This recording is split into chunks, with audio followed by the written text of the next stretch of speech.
Welcome to the world of demography, the study of human populations. It's about understanding how we grow, move, age, and change together. Every number tells a human story. So, how do demographers capture these stories? We start by counting the fundamentals: births, deaths, and migrations.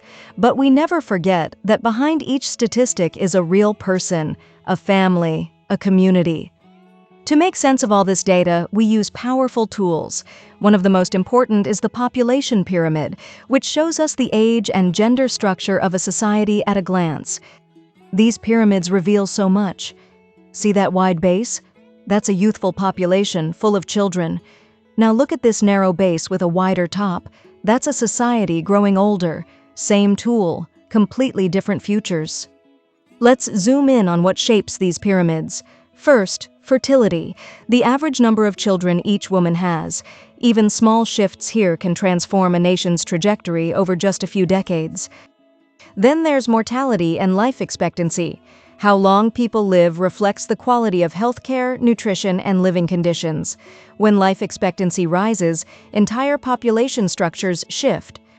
And there's one more force reshaping populations: migration. When people move, they don't just change where they live, they bring skills, ideas, and cultures that transform both the places they leave and the places they settle. Put these forces together, and you see a pattern that most countries follow: the demographic transition. Societies tend to move from high birth and death rates toward lower, more stable rates as they develop. It's not instant, but it's powerful. These shifts create real consequences. Take the dependency ratio. It compares how many people are working to how many are too young or too old to work. This balance affects everything from school funding to pension systems. Here's another major trend: urbanization. As populations grow and move, more people flock to cities seeking opportunity. But cities must adapt quickly, or they face congestion, housing shortages, and strained services. Sometimes demographics create unique opportunities.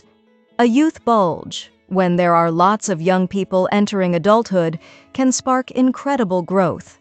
But only if there are enough schools, training programs, and jobs to match their potential.